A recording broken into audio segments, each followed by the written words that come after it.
আমরা কোথায় দাঁড়িয়ে আছি বলতো? এটা আমাদের সেই সংসার তো, যে সংসারে সব অনর্গলের মধ্যে ছিল সুখ, শান্তি, ভালোবাসা, যেখানে আজ পেটা কেউ আমরা। চুপ করো কমলা, এই তো সবে কলির সন্দেহ, এখনই ভেঙে পড়লে চলবে কেন? ওই সংসার বৃক্ষের একটি শাখা ভাঙতে তুমি যদি এমনি ভাবে হাওতাস করো, তাহলে যখন সব শাখাগুলো ভাঙবে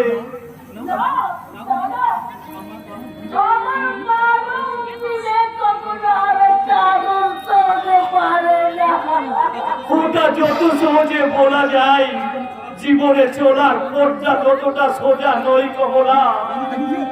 বলে তুমি কি কখনো ভেবেছিলে যে তোমার আদর্শ এমনি ভাবে সংসারের বুকে সবচেয়ে বড় আঘাতটা আনবে?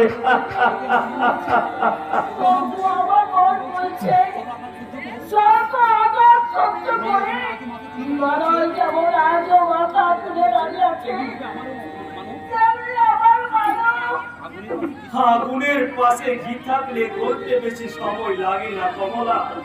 আর তুমি তো তোমার ওই বড় বয়স স্বরূপ ভালো করে গেল, তারপর ওই মেজ ছেলে যে দেবীকে বরণ করে এনেছে,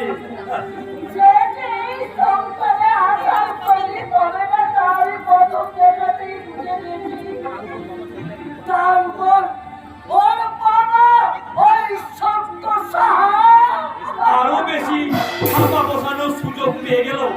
এরপর ওর মতো কুটির শয়তান এই সংসারে খেলবে শকুনির পাশা।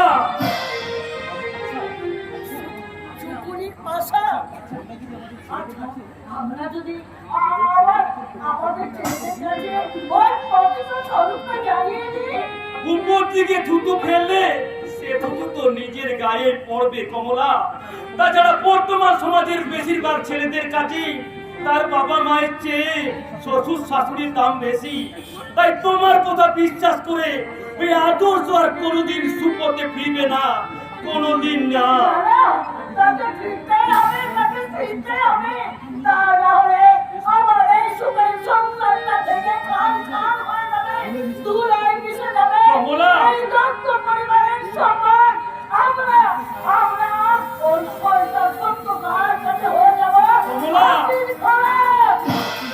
আর নতুন কথা কি কমলা? শয়তান একদিনে বাড়িতে এসে বুঝিয়ে দিয়েছে সে তার পশু প্রবৃত্তি আজও ছাড়েনি। আজও তার শান্ত আর কামনার বলি হয়ে আমাদের বেঁচে থাকতে হবে কমলা।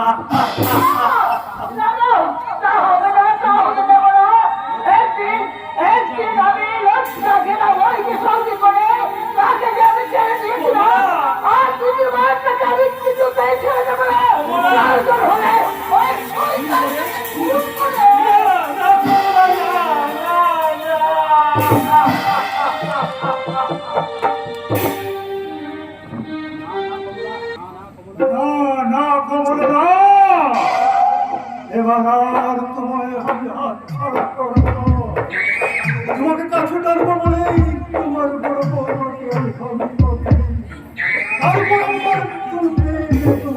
পাঠিয়েছি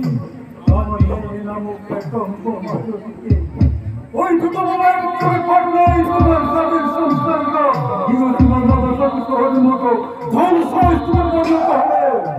আর আমি সেই সংসার সর্ববশে তুমি হাতে হাতে আসতে পারবো।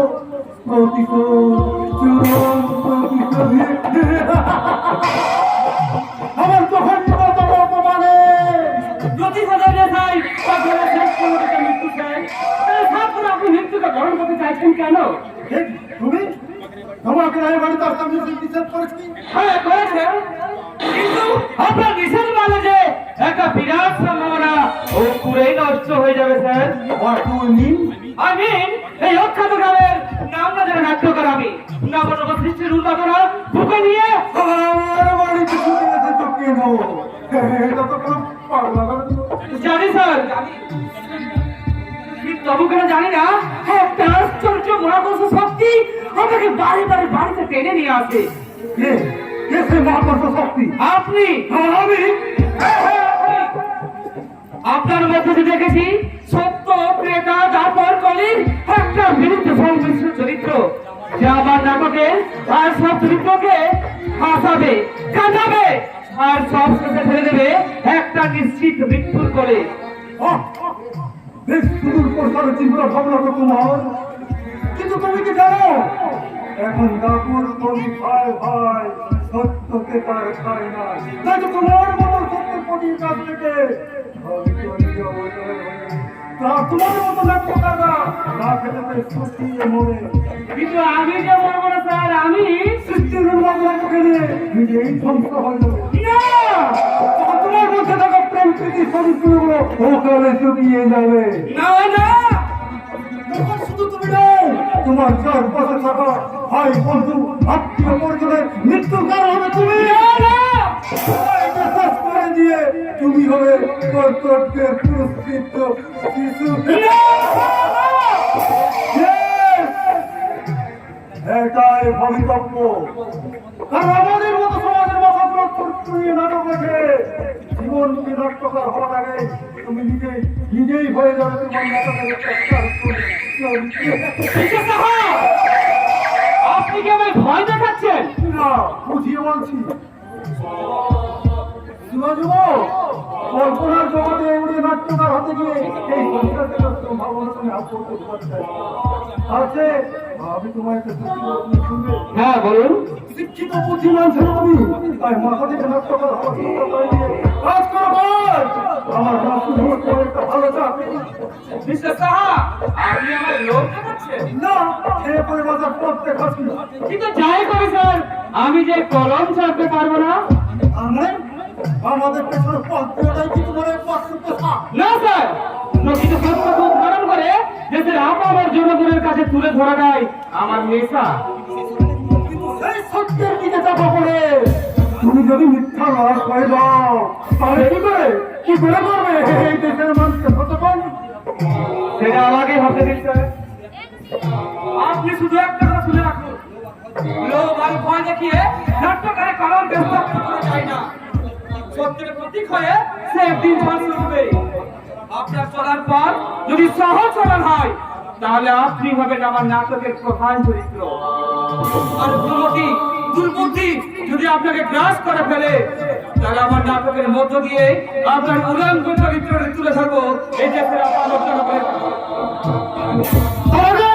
তোমার এই বাজারে নাটক প্রক্রিয়া আমি তোমায় বানিয়ে দেবো ফুটপাতের ফেরিয়া। আপনি টাকা জোরে বাজার থেকে নাটকের বই কিনতে পারেন, কিন্তু এই নাট্যকারে কলম কিনতে পারবেন না, কারণ আপনার স্থানিত হাজারটা তরবারিতে এই নাট্যকারের একটি কলমের ভার অনেক অনেক বেশি।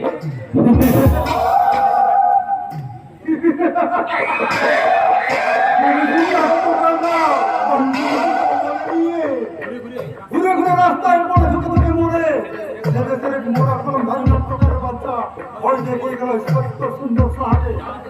অথচ যার এক হাতে আছে এই দেশের পুলিশ প্রশাসন, আর অন্য হাতের মধ্যে নেতা মন্ত্রী। এরা সবাই আমার নয়, আমার কোটি কোটি টাকার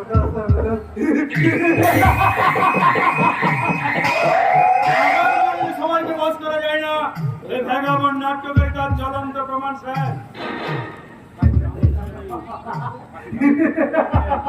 ঠাকুর রামকৃষ্ণদেব বলেছেন জপমত তপপথ, তাই সর্বহতে ব্যবস্থা করা তো কি হয়েছে না শাক্ত হয়ে ওকে মাতার কাছে বলির ব্যবস্থা করো।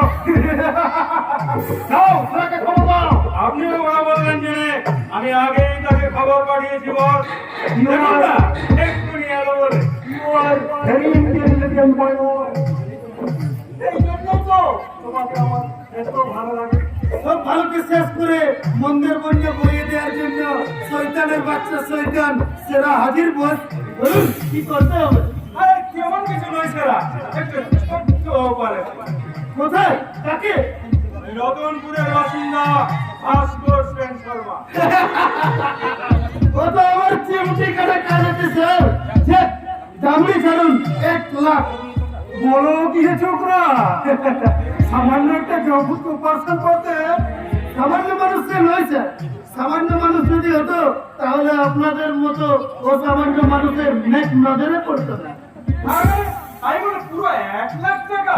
এসব কাজের হাতে মজা আছে স্যার। তাছাড়া এটা গ্রাম, শহর নয়। গ্রামের চেয়ে শহরের মানুষকে খুন করে গা ঢাকা দেওয়া অনেক সহজ স্যার। বেশ, 50,000 টাকা দিচ্ছি, কিন্তু কাজটা যত তাড়াতাড়ি পারো মাফ করবেন স্যার। এটা বাজারে আলু পটল কিনে নেই যে আপনি দর কষাকষি করবেন।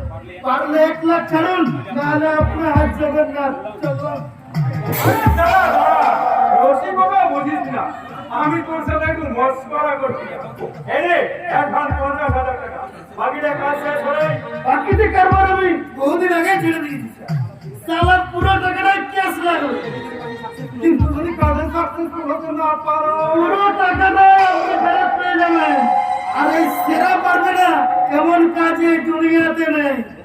ওকে বলুন, ওকে পুরো 1,00,000 টাকা দিয়ে দাও। Yes sir. এই নে। ওকে বস, এবার ওই মুরগিটার দায়িত্ব আমার হাতে ছেড়ে দিয়ে দেখুন আমার হাত কি সাফাই। আর অপেক্ষা করুন, তখন ওটা চিকেন বিরিয়ানি হয়ে আপনার ডাইনিং টেবিলে হাজির হয়ে যাবে। চলিছেন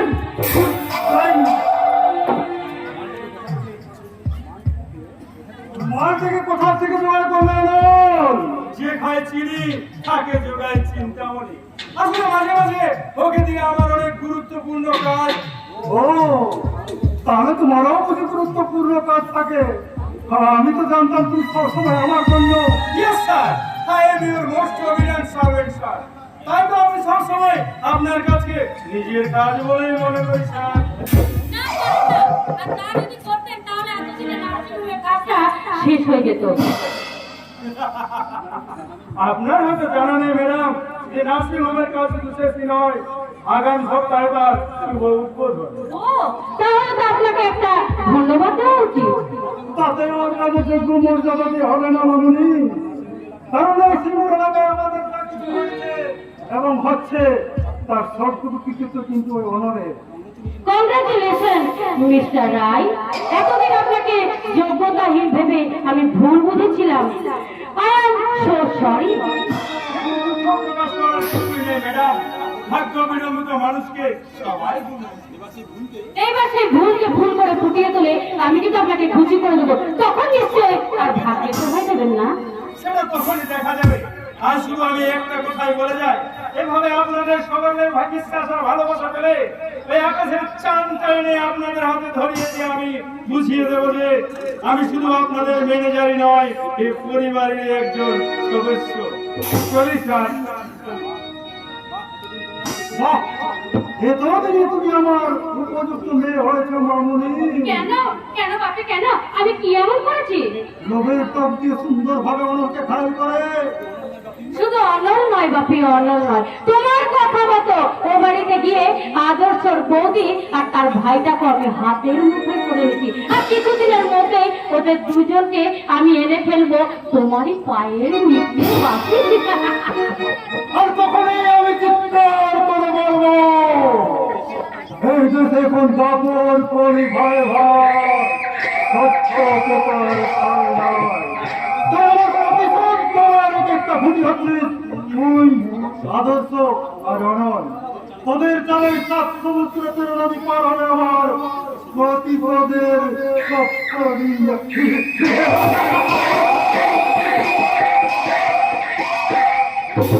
অনেকদিন পরে বাপিটা আমি এভাবে হাসতে দেখলাম। তাহলে মেয়ে হয়ে আমি আমার কর্তব্যটুকু পালন করতে পেরেছি। আর তাই তো আমারও মনটা গেয়ে উঠতে চাইছে আর বলতে ইচ্ছে করছে, ইয়ে মেরা দিল यार का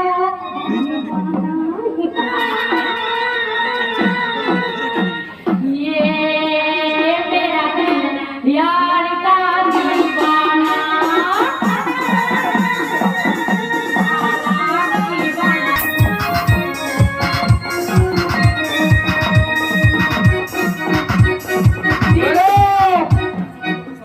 নাচটা বন্ধ করে শরবতটা খেয়ে নিলে হতো না? আরে আরে ভাগা, তুই এখানে কি করছিস? কত ভাগা? যেভাবে চিৎকার করে গান ধরেছেন না, তাতে পাড়ার হাতের রোগী থাকলে হাত ফেল করে মারা যাবে। তাই কান বন্ধ করে গলাটা ভেজানোর জন্য কেন শরবত নিয়ে এলো। নাচ গান বন্ধ করবো কেন? আর অনুরোধ করতে এলাম যে দয়া করে বাড়িতে নাচানাচিটা বন্ধ করুন। কেন নাচানাচি বন্ধ করতে হবে কেন? কারণ বাড়িটা তো নতুন তৈরি হয়েছে তো, তাই আপনার নাচের চোটে যদি বাড়িটা ভেঙে যায়। পরে পরে তবু নাচ বন্ধ হবে না, কারণ আজ আমার বড় আনন্দের দিন। তাই সেই আনন্দের দিনে শরবত নয় ভাগ্য, আর মদ নিয়ে আয়, মদ। কিন্তু এটা তো বার হোটেল কিংবা ভাটি জানা না ম্যাডাম, এখানে মদ কোথায় পাবো? এই জীবনী শুনে আজ মন্থরার মুখে বলে কিনা ভদ্রলোকের বাড়িতে মদের অভাব। আরে বাবা, ভাটি খেলায় মদ খায় ওই সমস্ত গরিব মানুষ। সম্ভ্রান্ত ধনীর বাড়িতে আলমারি এগুলো সব মদেই ভর্তি থাকে। তাও জানো না দাদা তুই মদ খেয়েছিস? না খেলে আমার সম্ভ্রান্ত ধনী বাবার প্রেস্টিজ বলে কিছু থাকবে? তাই তো তার মেয়ে বাবার সম্মান রাখতে মদ খেতে চাইছি। আর আমি ছেলে হয়ে যদি মদ না খাই। কিন্তু আপনি তো কোনোদিন মদ খাননি দাদা বাবু। খাইনি বলে কোনোদিন খাবো না এমন গ্যারেন্টি কে দিস? কিন্তু কিন্তু দাদা তুই তো একটা ব্রিলিয়ান্ট স্টুডেন্ট। স্টুডেন্ট ভদ্র বাড়ির বউ হয়ে তুই যদি মদ খেতে পারিস, তাহলে আমি স্টুডেন্ট হয়ে মদ খেতে লজ্জা কিসে? তোরা তো পরের সর্বনাশ করে আনন্দে মদ খাস, আর আমি সেটা পারি না। তফাৎ শুধু এটুকুই, আমি আমার বাবা আরে বোর্ডের পথে চলে সেই তফাৎটুকু ঘুষিয়ে দেব। নাকি বলে যদি ডিসগাস্টিং। সমাজসেবী সত্য সুন্দর তার ছেলে হয়ে তুই যে এতটা নিচে নেমে যাবি আমি কোনোদিন ভাবতে পারিনি। ছি ছি ছি দাদা ছি, তুই নিজে কোনোদিন আর এই পরিবারের ছেলে বলে পরিচয় দিবি না। ছি ছি ছি।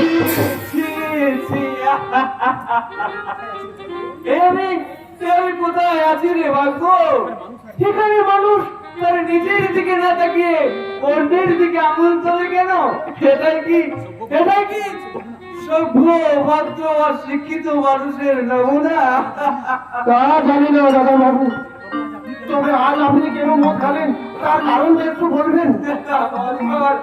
মদ খাওয়ার আবার কোনো কারণ থাকে? কেউ আনন্দে খায়, আবার কেউ দুঃখে খায়। কেউ হাসতে হাসতে খায়, আবার কেউ কাঁদতে কাঁদতে খায়। এখানে মানুষ মরলেও মদ খায়, আর মানুষ জন্মালেও মদ খায়। কিন্তু আপনি কেন খালেন সেটা হচ্ছে জানতে চাচ্ছি। কি করে জানা বাবা? আমি নিজেই তো সেই কারণ খুঁজে হয়রান, কিন্তু পাইনি রে ভাগ্য। কোনো কারণ আমি খুঁজে পাইনি। দাদা, এ বাড়ির প্রতিটি মানুষের কোথায় আর কাছে একটা রহস্য আছে। একমাত্র আপনি ছিলেন সহজ সরল মহাদেব। সেও যদি আপনি চুপ কর ভাগ্য, তুই চুপ কর। এই সমাজ সংসারে সত্যি কথা বলাটা অপরাধ। সব সরল হয়ে বেঁচে থাকাটা মৃত্যুর সমান। ভাই বন্ধু আত্মীয় পরিজন কেউ কারো নাই, সবাই স্বার্থের নাশ আর জঘন্য লোভ লালসার শিকার। এদের মুখের মধু আর অন্তরে তীব্র হলাহল। তাহলে একটা শিক্ষিত বিবেকবান মানুষ কোথায়, কার কাছে কি আশা নিয়ে বেঁচে থাকবে? তুই বলতে পারিস বাবু? তুই বলতে পারিস তার পরিচয়টা কি হবে? সে দেবতা না দানব? একবিংশ শতাব্দীর সভ্য শিক্ষিত সমাজের মানুষ, তোমরা যদি আমার ফরিয়াদটুকু শুনতে পাও, তাহলে উত্তর দাও, উত্তর দাও।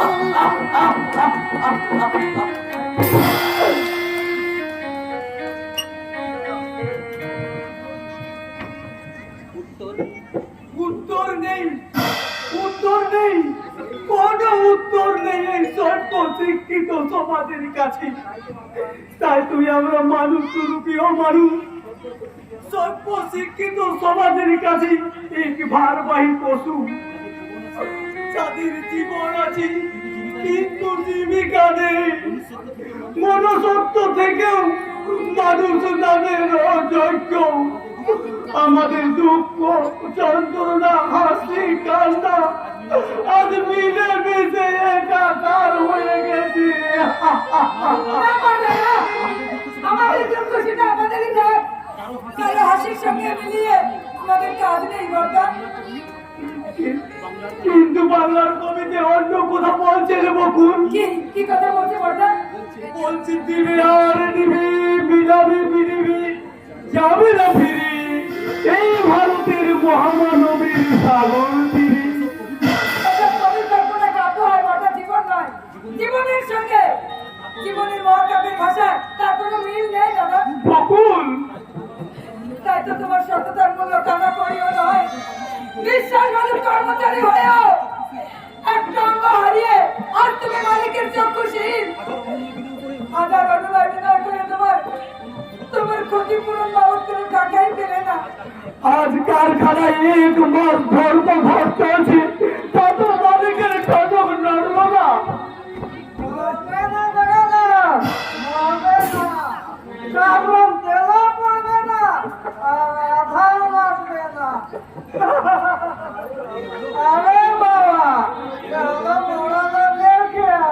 অসীম তুই মদ খেয়েছিস? একটুখানি খেয়েছি, তবে চলাই না। একেবারে আমি বিলেতের মত। আসল কথা কি জানো বাবা? বড় লোকের সাথে ওঠা বসা করতে হলে তার মানে তুই কাদের সাথে উঠা বসা শুরু করেছিস? কারা সে তোর এমন সুজন বন্ধু যে তোকে পয়সা খরচ করে মদ খাইয়েছে? কাল রাতে তুই কোথায় ছিলি? সারা রাত ছিলি কোথায় বল? জানি না। কোথায় ছিলি? আর তাকে বাড়ালো?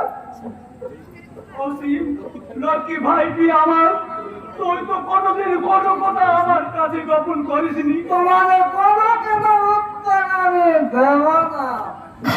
নয়, বল দিতে পারবো না, কারণ ওদের কোনো প্রশ্নের উত্তর দেওয়ার ক্ষমতা আজ তোর নেই। আমি যে চুরি করেছি না ডাকাতি তার চেয়েও অনেক বেশি, কারণ তুই যে শর্তে ওদের চাকরিটা নিয়েছিস। অসীম চাকরি নিয়েছে কোথায়? কি শর্তে? সত্য সুন্দর সাহার নতুন কারখানায়। আর শর্তের কথাটা আপনাদের না শুনে ভালো বড় না, আমরা শুনতে চাই। তুমি বলো ভাস্কর, বলো। শুনে কি করবি? কি করে ক্ষমতা আছে তো? পারবি অন্য একটা চাকরি জোগাড় করে দিতে?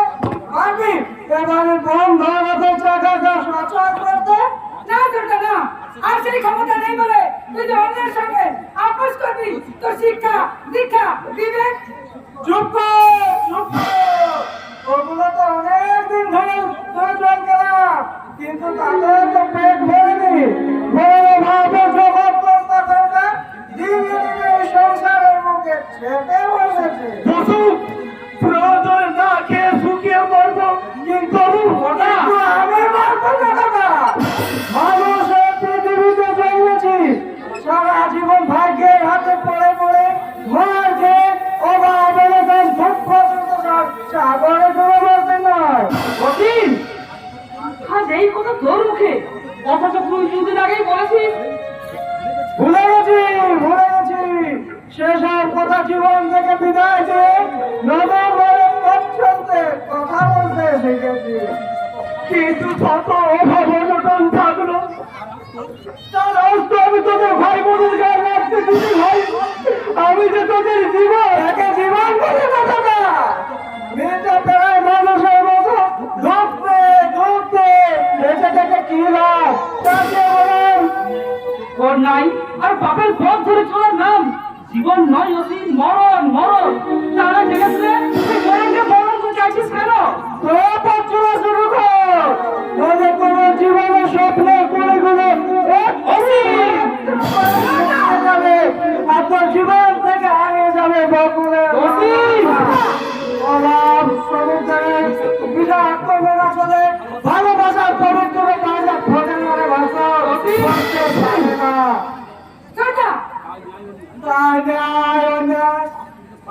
পুণ্যের ভালো মন্দ বিচারকে সরিয়ে রেখে আমি আমার লক্ষ্য পথে এগিয়ে যাব।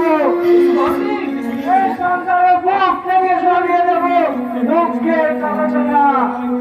আমাদের কোরআনকে রাজ থেকে টেনে নিয়ে এসে এই সংসার তুলব সুখ শান্তি আসিফ তোমার। তাহলে তুই শুনে না কসিফ, সে হাসি তুই একাই হাসবি, আমরা নই।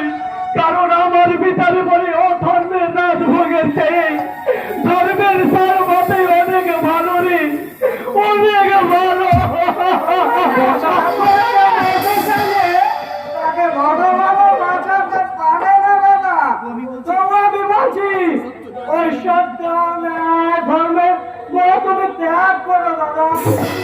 এই সমাজ সংসারে টিকে থাকতে হলে সমাজের মূল স্রোতে কার ভাষানো গায়ে ধর্ম পুরানো ধ্যান ধারণাকে বুকে চেপে ধরে ধীরে ধীরে করে প্রাপ্ত হওয়াটা ধর্ম তো নয়, বরং সবচেয়ে অধর্ম, যার শেষ পরিণতি মৃত্যু। মৃত্যু ধর্মকে বুকে চেপে আমি সেই মৃত্যুকে আলিঙ্গন করবো না।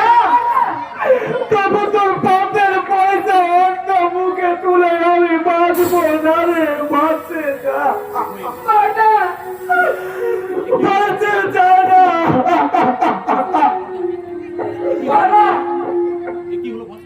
কি হলো ভাস্কর, কেন যে এমন হলো যে আমি তো কোনো অন্যায় কোনো ধর্ম তো করিনি, কোনো পাপের অন্য তোদের মুখে তুলে দিইনি, তাহলে অন্যায় অধর্মে তোরা তোরা এ বাড়িতে বইছে কেন?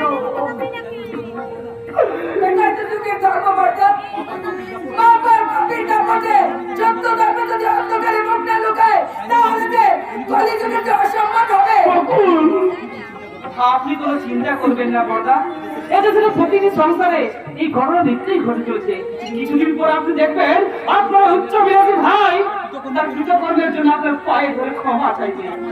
কিন্তু তার মাঝে তো আমাদের সংসার গঙ্গায় অনেক স্রোত বয়ে যাবে। যেতে দিন বড়দা, যেতে দিন, সময় আর জোয়ার কারোর জন্য অপেক্ষা করে না। আর সেই সময়ই একদিন অসীমকে সুপথে চালিত করে এই সংসারে টেনে নিয়ে আসবে বড়দা, টেনে নিয়ে আসবে। সেই আশা বুকে নিয়ে তিল তিল করে নরক যন্ত্রণা সহ্য করার জন্যই সন্তান ছেলে ভাবনকে মানুষ করে তুলেছিলাম। আজ ভাই আশা বুকে নিয়ে কুপথে চালিত হয়েছে, কাল বলতে হবে না তা কে বলতে পারে না।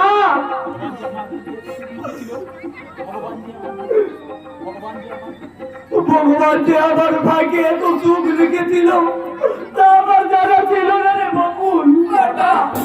মাঝে মাঝে মনে হয় ওই নিষ্ঠুর বাজারে ভগবানকে ডেকে নিয়ে বলি, এই ঈশ্বর এত সুখ শান্তির সংসারে কারাগারে বন্দি করার আগে আমার মৃত্যু হবে না।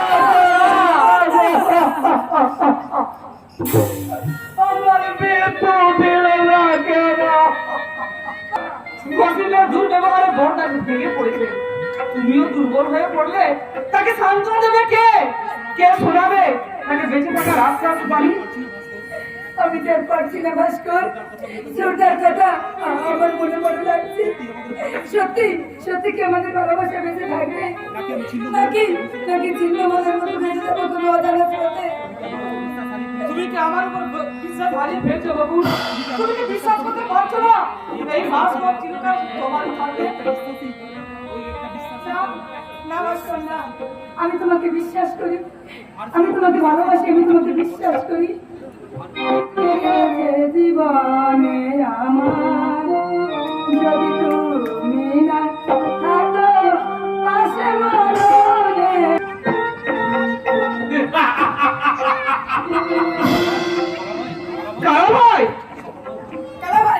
স্বপ্ন স্বপ্ন, এদের দু চোখে স্বপ্নের রঙিন সুরমা। এরা ভালোবাসতে জানে, কিন্তু সেই ভালোবাসার বাসাটাকে চিবিয়ে খেতে হিস হিস শব্দে এগিয়ে আসা বিষাক্ত পাহাড়ি চিঠিটার কি বলছো ভাই? জানে না। কি বলছো ভাই? পাহাড় চিঠিটা পা দেখেছো? পা সেই বিষাক্ত চিঠিটার অজস্র পা ছড়িয়ে দিয়েছে এই সমাজের বুকে। তাই তো এখানে শুরু হয়েছে ভাইয়ে ভাইয়ে হারাহারি, স্বামী স্ত্রীতে অবিশ্বাস, পিতা পুত্রের মাঝে ভাঙন। সেই দুরন্ত চিঠি প্রতিরোধ করার ক্ষমতা কি কারণে? সাধ্য আছে, সাধ্য আছে, কিন্তু সদিচ্ছা নেই। থাকবে কি করে? আমরা সবাই তো স্বার্থের দাস, লোভ লালসায় পরিপূর্ণ এক একটা জীবন্ত জীবাশ্ম। তাই তো আমরা কানা কানা গোপাশে থাকতে ভালোবাসি, যাতে বাইরের কোনো তাপ আমাদের স্পর্শ করতে না পারে। কারণ ভাই, তাই আমার লেখা নাটক কবে শেষ করবে নাট্যকার? কবে মানুষের কানে গিয়ে পৌঁছাবে তোমার নাটকের জ্বালাময়ী বক্তব্য? মরুভূমির বালিতে মুখ্যজনদের মতো মানুষগুলোর চেতনার দ্বারে কবে আঘাত করবে তোমার নাটকের মর্মবাণী? কিন্তু কাকা ভাই, এভাবে মানুষের চেতনা ফেরাতে গেলে যে অনেক সময় লাগবে, কিন্তু তার আগে এই শয়তানের গলার গ্রাসে এই সমাজটাকে যে শেষ করে দেবে। সেই জন্যই তো চাই একটা ফুটন্ত সকাল। জানি না সেই ফুটন্ত সকালের রক্তিম সূর্যটাকে নিয়ে আসবে কে? আমি নিয়ে আসবো সেই ফুটন্ত সকালের জ্বলন্ত রবি। না, আমি তোমাকে কিছুতে ও পথে পা বাড়াতে দেবো না। সবাই নিজেরটা ভাবলে সকলের জন্য কে ভাববে বল? তাই বলে আমার জীবন সূর্য সকলের জীবনকে রক্তিমালে ভরিয়ে দেবে আর আমাকে আর কারণ দেবে না। না না, আমি কি করে সহ্য করি বলো? এই তো নাম সার্থক জীবন বকুল, যে জীবন পড়াতে উৎসর্গ করে। না না না, অতটা উদারতা আমার নেই। কিন্তু বকুল, একদিন নাট্য মঞ্চে ভগবান শ্রীকৃষ্ণ সাজে দ্রৌপদীর লজ্জা নিবারণ করে পাণ্ডবকুল তোরা ভারতবর্ষের মান রক্ষা করেছিলাম। আর আজ জীবন রঙ্গ মঞ্চে তোর ভারী মধুসূদন সাজে কবি সকলকে শাস্তি দিয়ে তুমি পূজা পাবে সকলে, আর আমি সর্বস্ব হারিয়ে অপরাধী ভিখারিনী। না না না না, আমি সইতে পারবো না, আমি কিছুতে সইতে পারবো না। ভুলে যাচ্ছ কেন বোন? ভারতের ইতিহাসে সর্বদাই হয়েছে সত্যমেব জয়তে। অন্যায় অধর্মের বিরুদ্ধে ন্যায়ের সুদর্শন চক্র কোনদিন পরাজিত হয় না, হতে পারে না। কিন্তু দাদা ভাই, এটা যে ঘোর কলিযুগ, এখানে ন্যায়ের কাছে, ধর্মের কাছে আর সত্য মিথ্যার কাছে অসহায় আমাদের মতো দুঃখে দুঃখে কাঁদছে। সেই চোখের জল মুছিয়ে দিতেই তো তোমার মনের মানুষটিকে হতে হবে এই কলিযুগে অন্যায় অধর্ম ধ্বংসকারী ধর্মহারী মধুসূদন, যার কণ্ঠ ধ্বংস হবে ভগবান শ্রীকৃষ্ণের অমৃত মধুর মনোমণি।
বেসেছি ভালো শুধু তোমাকে,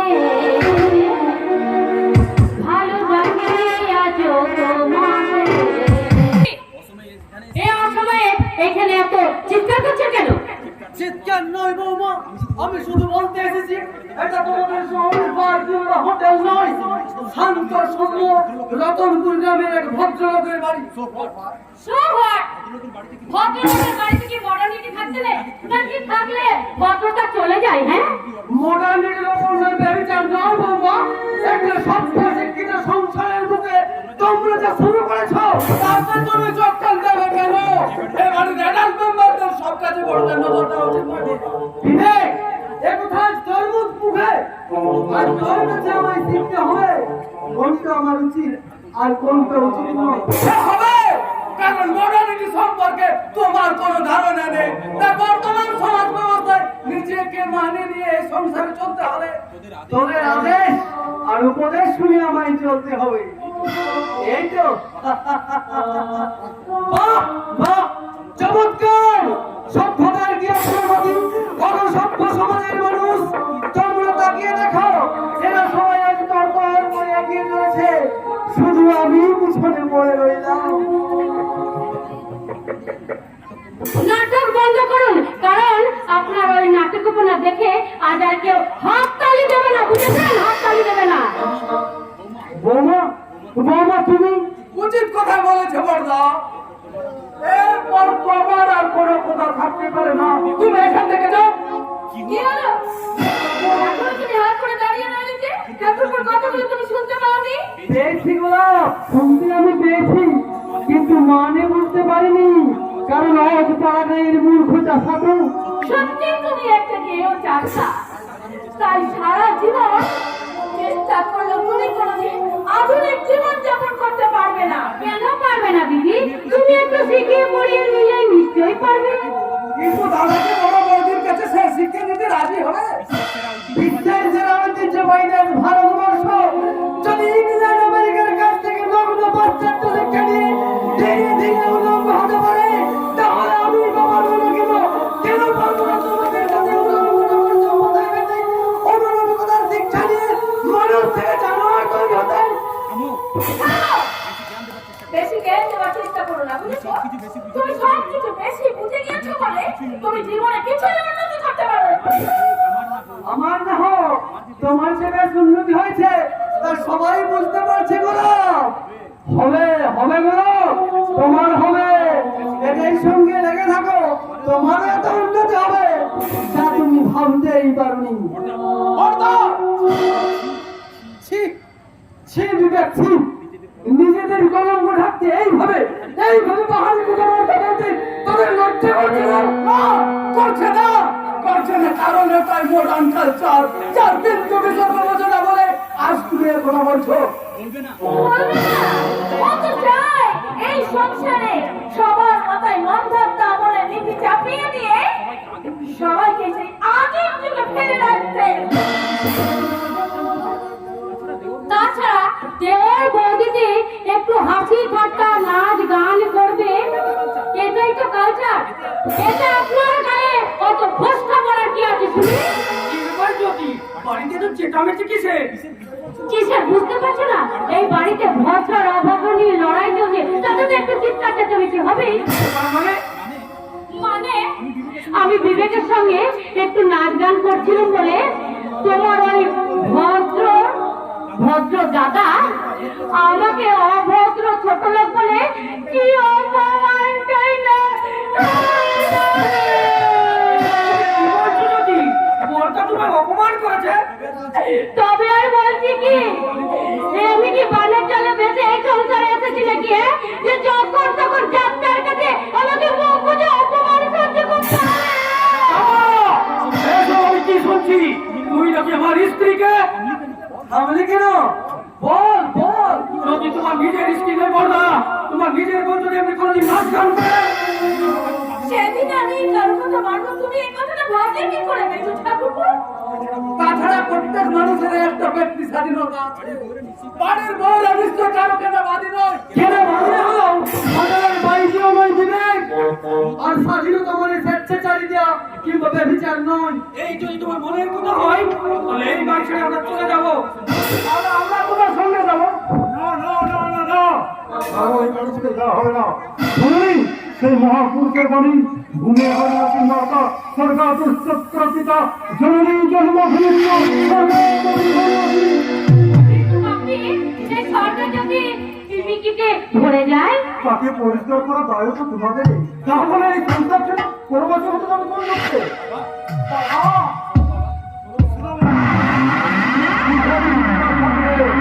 মস্তিষ্ক হই সন্তানের কারখানা।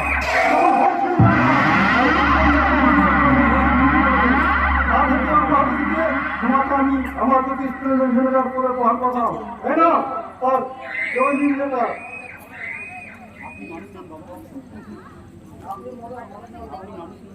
আপনি মানুষ নন বাবা, আপনি দেবতা।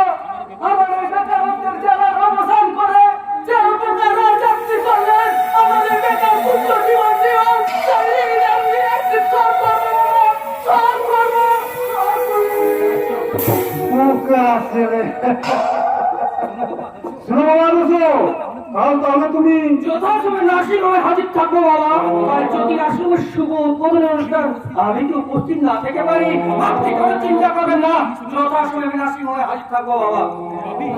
বাপি, তুমি আপনি তো অনেকক্ষণ থেকে সে বাইরে দাঁড়িয়ে আছো, চলো আমার সঙ্গে একটু ভেতরে চলো। না না না না, আমার বাড়ির ভিতরে যাওয়ার সময় আমার নেই। আগামীকাল থেকে শুরু হবে এই সিংহরের রূপে আমার রাষ্ট্র অর্থনীতি ধর্মের চলবো। এখন কি আমার চিন্তা করার সময় আছে তোমার? তাহলে তুমি একটু অপেক্ষা করো বাবা, আমি তোমার জন্য এক্ষুনি একবার শরবত নিয়ে আসছি। তুমি দাঁড়াও না, আমার জন্য তো ব্যস্ত হতে হবে না। তাছাড়া শরবত কি খাবো মা? তোমার অবস্থা দেখে সত্যি তো আমার একেবারে বুকটা ফেটে যাচ্ছে। কেন বাবা, কেন? ভগবান যাকে এই সংসারে দেবীর রূপ দিয়ে পাঠিয়েছেন সে সামান্য বোঝার কারণে না, কিন্তু তুমি কোনো চিন্তা করো না, তোমার বাবা থাকতে তোমাকে ভিখারি দিয়ে ভেসে থাকতে হবে না। এই না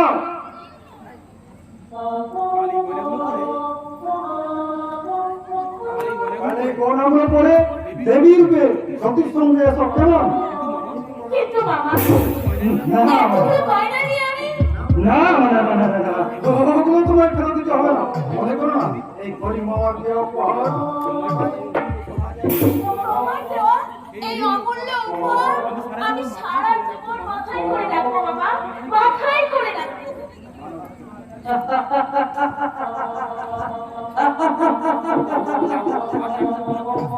থাক, আপনাকে আর নাটকের কোনা করে হাসতে হবে না। এই সংসারে কার কতটা মূল্য সেটা আমার জানতে আর বাকি নেই। চলে এসো বাপি, তুমি আমার সাথে ভেতরে চলে এসো। আপনি আপনি নামে সত্য সুন্দর, কিন্তু জীবনে কখনো কোনোদিন সত্য বা সুন্দর কথা বলেছেন কিনা জানি না। আজ দয়া করে একটা সত্য কথা বলবেন মিস্টার সত্য সুন্দর সাহা। ছি ছি ছি। এভাবে কথা বলছো কেন বাবা? আমি তোমার প্রণম্য গুরুজন, সর্বদা সত্য কথা বলাই কি আমার একমাত্র ধর্ম। বলো বাবা, তুমি কি জানতে চাও? আচ্ছা আচ্ছা বলুন তো, আপনার আর ছোটিপা কোথায়? আরো ছোট মা, আর মানে আমি কাকে সত্য বিভাগ করছ, তাই আপনার তৈরি লোভের ভোগে এবারের মানুষগুলোকে ফেলে স্বীকার করতে চাইছেন? বড় বেড়ে বলেছো বাবা। জানো তো এই দেশে দাপর করে ভাই ভাই সত্যতে তার ঠাই নাই। তা তো তোমার মতো সত্যের প্রতির কাছ থেকে আমি কলির অবতার হয়ে না! আপনি বলেন আপনার নন, আপনি দপরের শকুনি। তাই এই কলিযুগে আপনার কুচক্রি পাশার চলে। ঘায়েল হয়েছে তোমার সমগ্র পরিবার। ও ভালো বলেছ বাবা, আমি কলির সকলি। ওর মতো শয়তানের কোনো শকুনি হতে পারে না।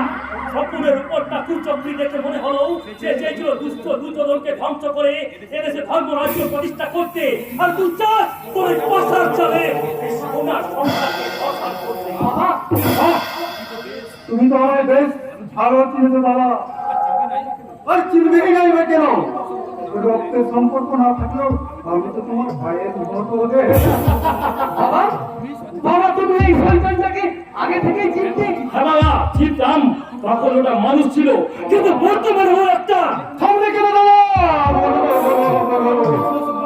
তোমার মুখে অস্ত্র শোনার জন্য তো আমি এখনো এখানে দাঁড়িয়ে আছি। কিন্তু বেশিক্ষণ দাঁড়িয়ে থাকবেন না, কারণ এ বাড়িতে আপনি যে শুরু করেছেন তাদের সম্পর্কে আপনি যাই হন না কেন তার মর্যাদা বেশিক্ষণ থাকবে না। মনে রাখবেন, মানুষের বাড়িতে সম্মান পাই সভ্য ভদ্র মানুষ, মানুষের মুখোশধারী কোন অভদ্র জানোয়ার নয়, অভদ্র জানোয়ার নয়। বাহ, ছেলেটাকে বেশ সুন্দর ভাবে তৈরি করেছো বাবা, কাজে লাগবে। আহাহাহা। ছেলেটা যদি আমার হতো, তাহলে মানিয়ে কথা বলে দাদা, তাহলে ছেলেটা শুনতে পাবে। খবর ভালো থেকে তোমার কীর্তি গাড়ি শুনতে গিয়ে ভালো থাকতে পারবে। সত্য যদি মিথ্যা কথা প্রশ্ন করতে যাচ্ছি না। তুমি চুপ করে থাকলে আমার মুখ বন্ধ থাকবে, কিন্তু তুমি যদি আমার পেছনে কাটি দাও, তাহলে শুধু ব্ল্যাকমেল নয়, রাজনীতি প্রেসের মতো ছুটবো।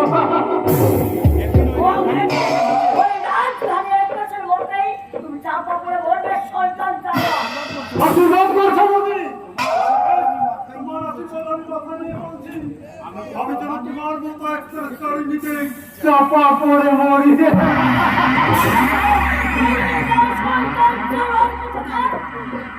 ওইখানেই যে আমি বড় অসহায় বলছি, এই বাড়ির সঙ্গে যে আমার মধুর সম্পর্ক, তাই আমি যেতে চাও সেই সম্পর্কে মানুষ যেতে পারছি না। ওকে তো আজকে আমি আমাকে নিষেধ করেছিলাম।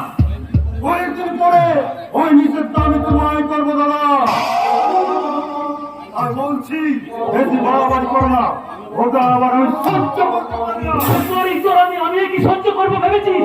না করেও পাইকে দাদা, সুন্দর বধূর মতো সংসার তোমার, তুমি নিশ্চয় চাইবে না একটা দন্তা ধরে সেটা ভেঙে কাম কাম হয়ে যায়।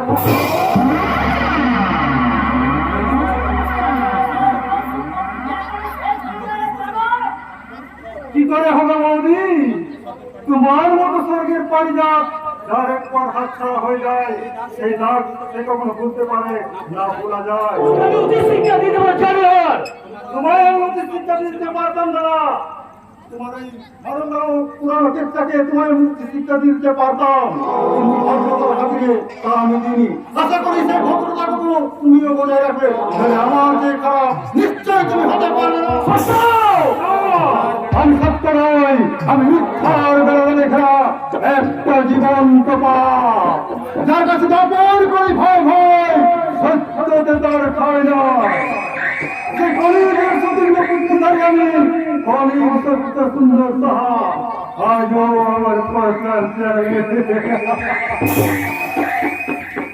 কতদিন আর কতদিন ওই শয়তানটার রক্ত চক্ষুকে আমাদের নীরবে সহ্য করতে হবে কমলা?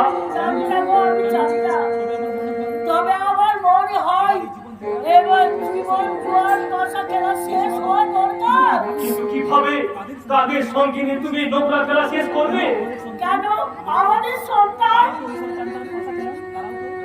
তারা তো ওই পাশা খেলা রেখে একটা চক্রান্ত জালের ঢুকি এই ভূত মাস করা সরষে দিয়ে তুমি কিভাবে ভূত ছাড়াবে কমলা? অন্য ছেলেমেয়েরা যাই হোক না কেন, আমাদের শিবরাত্রির চলন্ত মাটি মানব আজও চলছে আর ভবিষ্যৎও চলবে। ওই একটা ছেলের উপর আর কত বোঝা চাপাবে কমলা? পাল ছেড়া হাল ভাঙা নৌকার মাঝির মতো এই ভাঙা চোরা সংসার নৌকাটা নিয়ে সেও তো আজ দিশে হারা। তবু তো আমাদের একমাত্র আশা ভরসা, ওকে কান্না আমরা ভব নদী পার হবো, ভব নদী পার হবো। জানি কমলা, আমি সব বুঝি, কিন্তু জানো আর সত্যটা যেভাবে তীব্রস্নামীর মতো এই সংসারের বুকে হাত ধরে পড়েছে। তাকে রোধ করার আর তো আমাদের নেই গো। কমলা, এই কম বছরে অর্থের বলে বলিয়ান হয়ে কমলা, এই মন্ত্রীদের কবজা করেছে, সমাজের বুকে পাপের সকল চালাচ্ছে, ভগবানরা দেখতে পাচ্ছে না। ভগবান ওই ধনী কুচক্রী শয়তানগুলোর দালাল হয়ে গেছে কমলা। নলে এত বছর করে ধরা পাপের কোনো বিচার হবে না কেন? কেন আজ শয়তান তার বিজয় রথের চাকা পড়বে নিরীহ ধার্মিক মানুষের দল? কেন কেন কেন? এটাই বোধহয় ওর স্বর্গে যাওয়ার শেষ চিঠি। কমলা, এত পাপ অন্যায় করছে, তবু কেন ভগবান দেখতে পাচ্ছে না? কমলা, ওগো ভগবান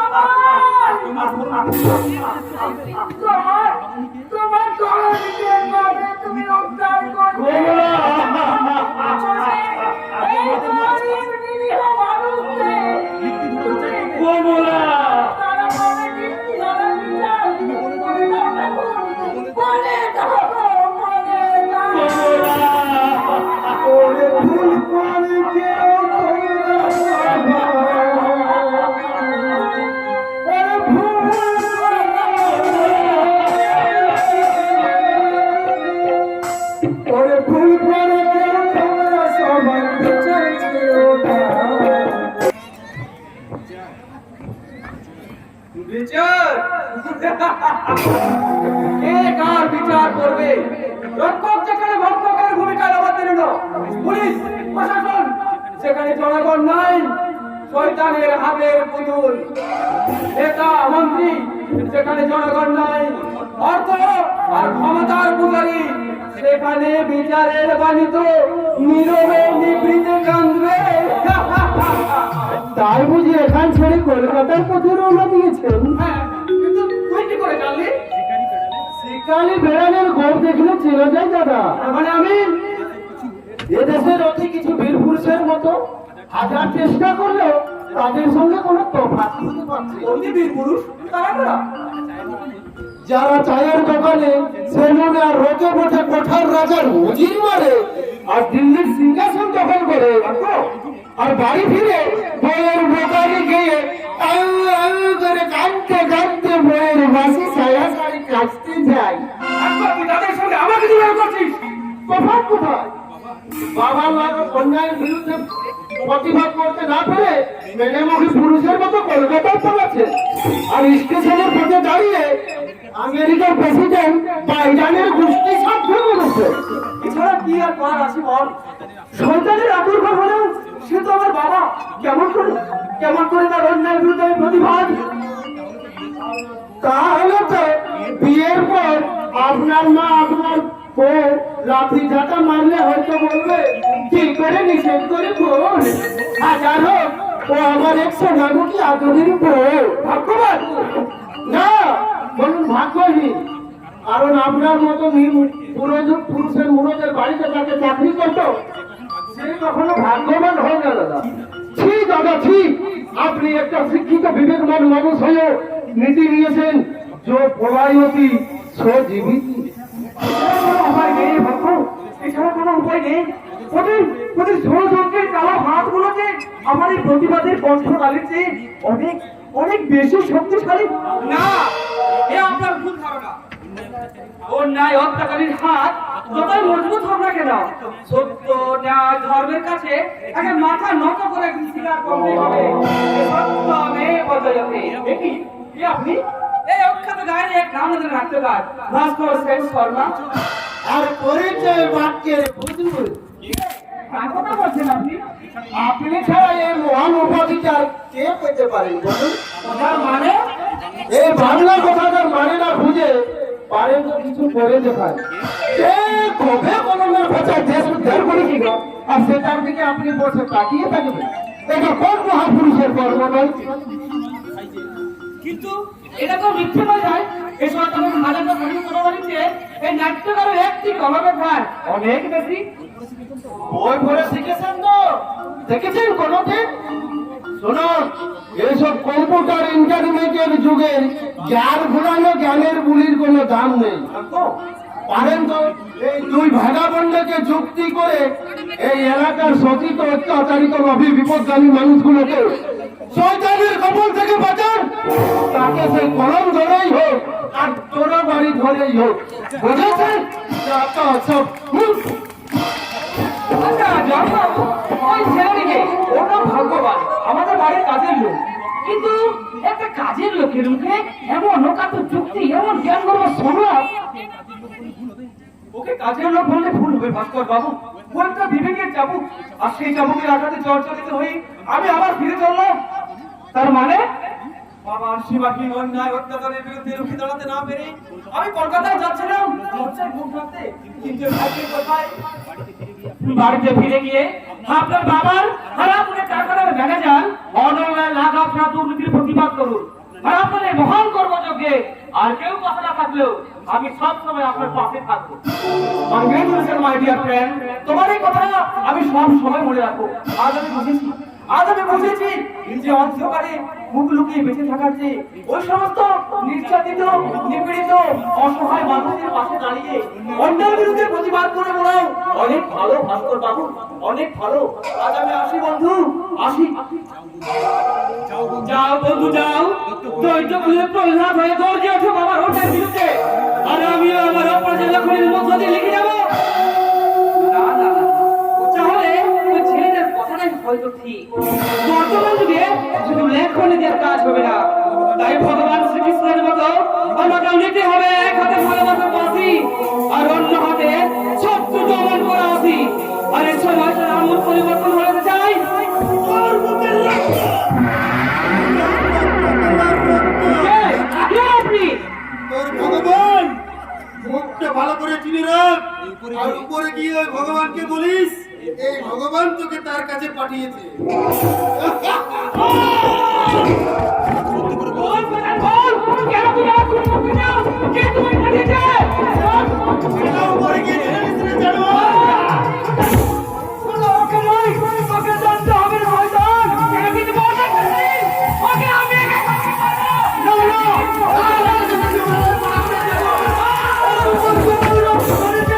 ওকে আমি মারতে দেবো না। ওকে আমি তুমি জবাব তোমাকে তো অন্যকে জমানে পাঠাবি। ছুরিটা ফেলে দিয়ে দু মাথা করে তোল। এ কি পাগলা তুই? তোর হাতে পিস্তল? এটা তো ছেলেকে দিবি, খেলা করবে। কি নকল পিস্তল? এ তো আমরা ধোঁকাবাজি। আজ তোকে আমি আরে হইয়ে চেষ্টা করলে তোকে আমি প্রাণে মেরে দেবো। যা যা যা, আজকে চালে কেটে পড়ে এখান থেকে। অপমান, অপমান। কাল রাস্তার একটা পাগলা কুকুরের কাছে এর বদলা আমি নেব রে পাগলা। তোর বুকে রক্ত দিয়ে এই অপমানের দিন তোকে সাথে একদিন করতে হবেই হবে। ছেড়ে দিলে কোনো কারা হয়? শয়তান তোর কাছে জানতে চাইলে না কেন? কে বা কারা কাছে এই কাছে বড় দিয়েছে? ছেড়ে কি লাভ হবে? নাম জানতে পারলে তুমি পারবে তাদের গায়ে কাটা আঁচড় দিতে। তবু সারা দেশে যার কোনো শত্রু নেই তাকে কেন খুন করতে চাইছে? বুঝতে পারছো না? এই তো জানা কথা দাদা। মৌচাকে ঢিল মারলে মৌমাছি লচকি সাপে কামড়াবে। কিন্তু কে বা কারা সেই বিষাক্ত মৌমাছি? দিঘিতে পদ্ম তুলতে নেবে পদ্মের গায়ে কাটার যা চিনে লাভ কি? ভালো কথা বাধা তো আসবেই, সব বাধা পেরিয়ে এগিয়ে যাও। প্রয়োজন হলে গৌরীদয় হয়ে বলো মেরেছে কলসির কানা, তা বলে কি পেয়েও দেব না? ভয় পেও না, পিছিয়ে যেও না, ন্যায়ের মর্ম গায়ে সত্যের লেখনী হাতে ধর্মপথে এগিয়ে যাও। জয় তোমার হবে হবে। তাতে হয়তো শয়তান রাজকের মতো তোমার দু ফোঁটা রক্ত ঝরাতে পারে, কিন্তু প্রাণে মারতে পারবে না, কারণ সত্যের পূজারীকে রক্ষা করেন সর্বশক্তিমান ভগবান। আমার যে বড় ভয় করছে ভাস্কর, এ যুগে সত্যের যে অর্থ বড়, ধর্মের যে ক্ষমতা বড়, সেই অর্থ আর ক্ষমতার সঙ্গে লড়তে গিয়ে যদি আমার মৃত্যু হয় সেই মৃত্যু হবে অনেক গৌরবের কথা, কারণ মানুষের মঙ্গলার্থে মৃত্যুবরণ করে শহীদ হয়ে তুমি হয়তো মহান হতে চাইছো, কিন্তু একশায় পদের নিঃস্ব দাদাই আমি তাকে কিভাবে সান্ত্বনা দেবো? মারা যাব এটাই বা ধরে নিচ্ছেন কেন বড়দা? বকুল বকুল আমার শুধু জীবন আকাশে নয়, আমার সংসার আকাশেও বকুল হয়েই ফুটে থাকবে। আপনি আমায় আশীর্বাদ করুন দাদা, আমি যেন আমার ওই নির্দিষ্ট লক্ষ্যে পৌঁছাতে পারি। এখন আসি বড়দা, আসি। কি হলো? পরের জন্ম জীবন দিয়ে ভাস্করের শহীদ হওয়ার ইচ্ছা হলো কেন? তবে কি দাদা আমার বকুল আপনাদের চলে যাবে? দাদা কিছুতেই না। হে ঈশ্বর, তুমি আমার বকুলকে কেমন যেন মাথা আছে করছে।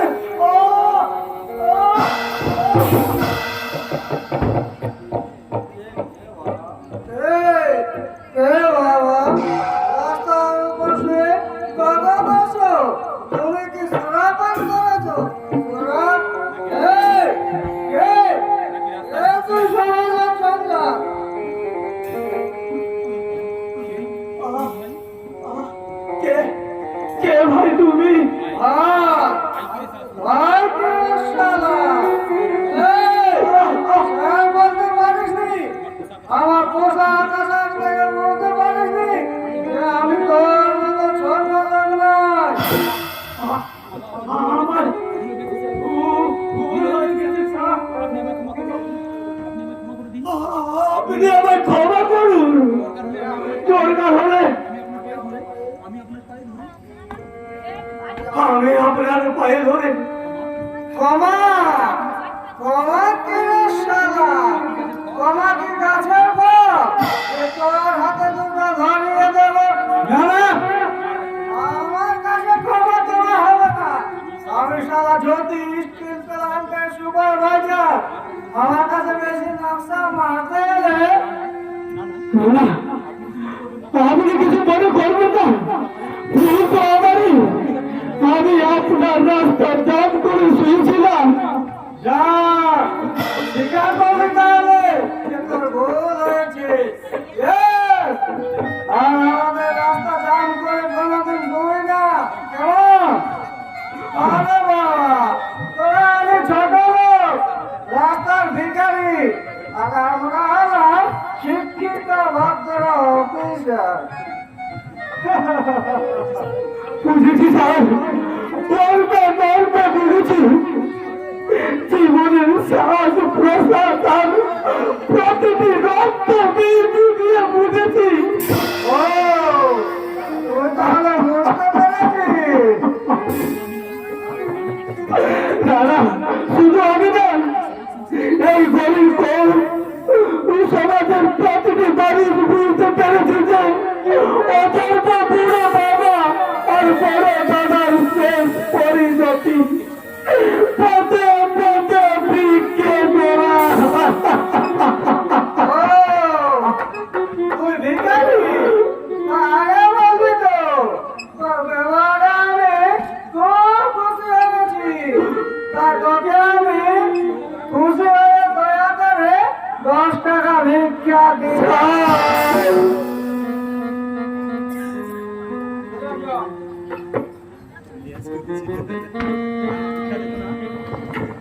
না, ভিক্ষা দেব না।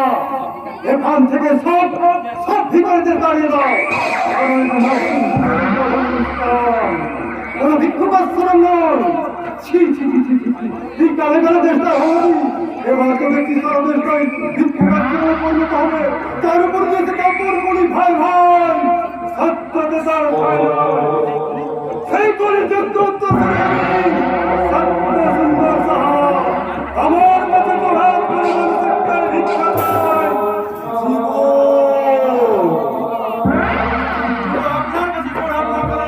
আপনার ভোট শক্তি জীবন ভিক্ষা পেয়ে গেল স্যার। কি নাম তার? ওই নাট্যকার ভাস্কর সেন শর্মা তার মানে সাধুগুন্ডা সাহা। বিফল হয়ে ফিরে এসেছে স্যার। এই বিফলতার দায় শুধু সেরা রেখার নয় আমার আমার এ আপনি কি বলছেন? ঠিকই বলছি, কারণ এই কাজে তাকে যোগ্য হিসাবে নির্বাচন করেছিলে তুমি। আর সে যদি ভাস্করকে খুন করতে না পারে কি হয়েছে স্যার একবার বসতে গেছে মনে কি সে বেঁচে যাবে এটা আপনি ভাবছেন কি করে?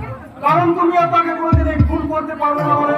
এ কথা আপনার মনে হওয়ার কারণ এখন সে জেনে গেছে তুমি তার শত্রু। এখন তুমি তাকে খুন করতে গেলে সে হয়তো তোমায় ছেড়ে কথা কয়ে দেবে না। যা সে জানতে পারেনি তো যে আমরাই তোকে সুপারি দিয়েছি। এ আপনি কি বলছেন স্যার? সেটা জান যাবে কিন্তু জবান নয় কিন্তু সেই জবানের মর্যাদা রাখতে এখন কি করবি বল? সেটা তো আপনারাই বলবেন স্যার জবান যখন দিয়েছি তখন আপনাদের কাজ করতে জান দিতেও প্রস্তুত না, জীবন নয়, আমি চাই তোর মাথা। কারণ তোর মাথা খাবি একটা কাণ্ডে, ওই সরকারি মাথাটাকে এখানে টেনে নিয়ে আসতে হবে। তাহলে সেই কাণ্ডের হদিস দিন আমি সারা পৃথিবী তোলপাড় করে ব্যাস, ওইখানে বসো। এদিকে শোন,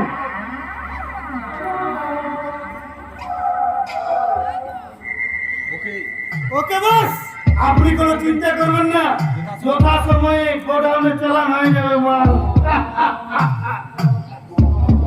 ওকে কাজের ছিল বলে জানতাম, কিন্তু কেন যে এবার সে ব্যর্থ হলো?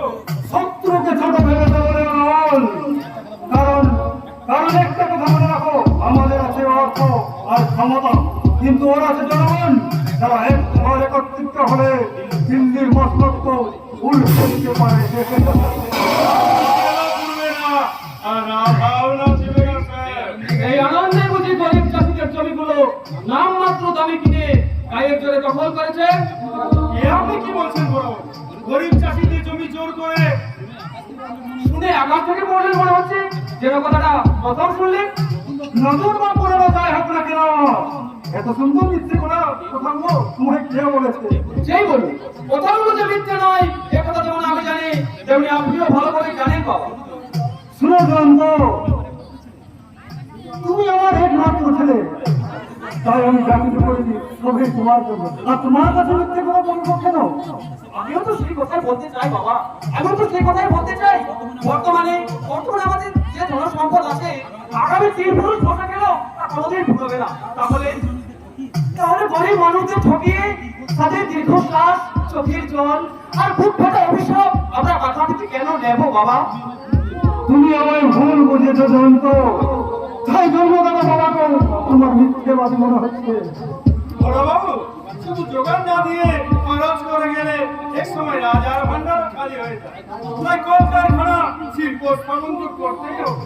তাতে শুধু লোকদের হাজার হাজার গরিব শ্রমিককে সংসার করে তুমি কি চাও সেই কারখানা বন্ধ করে দিয়ে তাদেরকে শুকিয়ে মারি? আমি তো বলছি না বাবা, আর বলতে চাইও না, কিন্তু যে অন্যায় অত্যাচার গুলো হচ্ছে তুমি নিজের চোখে দেখো, এই কাজ যদি না করতে হবে। এটা শুধু আমাদের সাধারণত সমাজ সেবা। বড়বাবু আমি তো আপনাকে বিভিন্ন সময় বিভিন্ন রূপে দেখেছি, কখনো ইতিহাস পাগল, কখনো মাতা। তাহলে হঠাৎ এই কারবারের মধ্যে নাক গলানোর ইচ্ছা হলো কেন? অরল বাবু, মানুষ যখন তার নিজের বিবেকের কাছে পরাজিত হয়, হারিয়ে ফেলে অন্যায় অত্যাচার অবিচারের প্রতিবাদের ভাষা, তখন সে যে কোনো ভেদ করে নিজের কাছে নিজেকে লুকোতে চেষ্টা করে, হয়তো পাগল হয়ে যায়। জয়ন্ত, না, আমি এখনো পাগল হয়ে যাইনি বাবা, এখনো বিবেকের চাবুক ফেলে চেতনাটা জেগে ওঠে। তাই মাতার বা পাগল ভেবে ভুল করবেন না, তাহলে কিন্তু আপনাকে অনেক বেশি মাসুল গুনতে হবে। তার মানে এটাই বোঝা গেল যে সবটাই ওর অভিনয়। মনে মনে আমার বিরুদ্ধে অস্ত্র চালিয়ে চলেছেন। আর সেই জ্বলন্ত আগুনে একটু ঘি দিতে দপ করে জ্বলে উঠে মনের ভিতরে থাকা প্রতিবাদের ভাষাটা দাবানল হতে চাইছে। প্রয়োজন হলে এক্ষুনি ওই দাবানল নিয়ে আমি স্যার, জয়ন্ত বাবু আপনার একমাত্র ছেলে, তাকে আপনি সন্তানহীন মানুষ এই পৃথিবীকে মহাত্ম বেঁচে আসা নয়। যাক, কুসুম রক্তরাঙা দিনের কথা মনে করে আজকে শুভ দিনটাকে পুরস্কৃত করতে কোনো লাভ নেই। আজকে এই উদ্বোধনী অনুষ্ঠানকে সুন্দর ও সার্থক করে তুলতে সব ব্যবস্থা রেডি বাবা, আপনি কেন চিন্তা করবেন না, আপনার সম্মান যাতে অক্ষুণ্ণ থাকে। তার জন্য তোমরা যে জীবন পাঠ করে পরিশ্রম করবে তা আমি জানি মাইব। এই তোমাদের উপর ভরসা করে তো আমি এই মহাদিকারীদের আয়োজন করছি।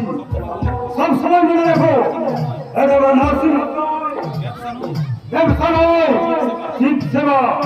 স্বামীজি বলেছেন, জীবে প্রেম করে যেই জন সেই জন সেবিছে কৃষ্ণের। মানুষের সেবা করার জন্য এত বড় একটা নার্সিং করা ওনার মতো ঢাকুল্লা মানুষের পক্ষে সম্ভব। যাক, ছেলের প্রকৃত রূপটা তাহলে চিনতে পেরেছে। নাহলে স্যারকে গালাগালি না করলে আপনার তো দিন যেত না। তার জন্য আজ আমি অনুতপ্ত। সত্যি দূর থেকে দেখে মানুষকে বিচার করাটা ভুল, মহা ভুল। এর চেয়েও বেশি ফুলের পোষা মাথায় নিয়ে একদিন হাহাকার করে কান্দতে কান্দতে আপনাকে আজকের ফুলের প্রায়শ্চিত্ত করতে হবে। সেদিনকে কবে? যেদিন স্যারকে হারে হারে চিনবেন। তার মানে বাবাকে আপনি সন্দেহ করছেন? তাই কি কখনো পারি? হাজার হোক উনি মালিক আর আমি কর্মচারী। তাহলে আপনি এ কথা বলছেন কেন? বলছি এই জন্যই যে যারা অহংকার চকচকে রূপ থেকে সোনাকে ভুল বোঝে তাদের জীবনের ইতিহাস এমনি ভাবেই লেখা হয়। ইতিহাস ভুল বিবেক বাবু, ভক্তি ভক্তি শরীর লক্ষণ।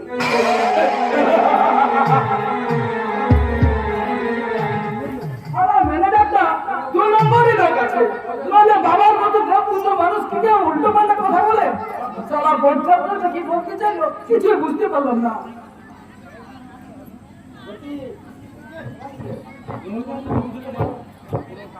অন্য কোনো কথা বুঝে কাজ নেই, তুমি শুধু এটা বুঝলে হবে যে আমি শুধু তোমাকে ভালোবাসি, ভীষণ ভীষণ ভালোবাসি। মানে তুমি ঠিক সব সময় এমনি করে আমার নাচের কাছে থাকবে। পিওর মেয়েটা, আমি তাকে দয়া করে বিয়ে করেছি বলে আমি তার কেনা বাদি নই। বেশি বাড়াবাড়ি করলে ডিভোর্স ফাইল করে দেবো। তুমি মেয়েটাকে বসো হ্যাঁ, তোমাকে বিয়ে করবো। মেয়েটার মতো একজন ডাক্তার দেখেছি, তুমি আমার মতো একজন দেখেছি।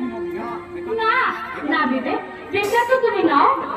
এখন তুমি দোস্ত মতো জ্যোতি স্টিল প্ল্যান্টের ম্যানেজার, আর আমাকে বিয়ে করলে তুমি হয়ে যাবে মালিক। তাহলে বাবার এই গানটাকেও তুমি গ্রহণ করো। কোনো কিন্তু নয়, একটা কথা মনে রেখো, ভালোবাসা এক স্বর্গীয় সম্পদ, যা এখন যে কোনো অর্থ দিয়ে কেনা যায় না। কথা তো নয়, যেন মধু আমি এত স্বর্গীয় ভালোবাসার ছড়াছড়ি, তবু আমি কাউকে ভালোবাসার কথা বললাম আমার লাঠি দেখাই কেন? দেখি ঠাকুর, তুই এখানে কি করছিস? যেখানে কেচালের গন্ধ সেখানে তো ভাগ্য ম্যাডাম। কিন্তু এখানে তো কোনো কেচাল নেই। তা আমি জানি, এখানে তো সবে স্বর্গীয়, কিন্তু সারা দেশ জুড়ে দেখুন মানুষ নিজেরা কেচাল পাকাবে আর সব সেই ভাগ্যে। সবেই তো আপনাদের কাছে শেখা স্যার। আপনাদের ভালোবাসার কথা তো নয় যেন কোনো মহাপুরুষের বাণী, সেই বাড়ির কন্যা ছোটাতে গিয়ে গলা শুকিয়ে যেতে পারে, তো তাই সর্বতের ব্যবস্থা। নেন নেন, ধরুন ধরুন। হ্যাঁ, এখন শরবত লাগবে না, তুই এখান থেকে যাও তো। একেবারে খালি হাতে গৃহস্থের অকল্যাণ হবে যে ম্যাডাম। না, তুই এখানে এসেই আমাদের বেশি অকল্যাণ করে দিবি। এত সুন্দর মুডটাই তুই আমাদের নষ্ট করে দিলি।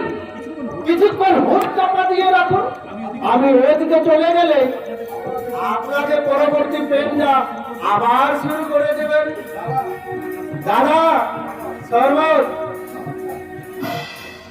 নমস্কার, শুধু দর্শক মন্ডলীর কাছে একটা প্রশ্ন রেখে যেতে চাই। বলুন তো, দেশে এইরকম প্রেম পর্বটা চলতে থাকলে ভারতবর্ষটা ইংল্যান্ড হতে আর কতদিন লাগবে? দাদা, ও দাদা, দেবো নাকি এক গিলাস?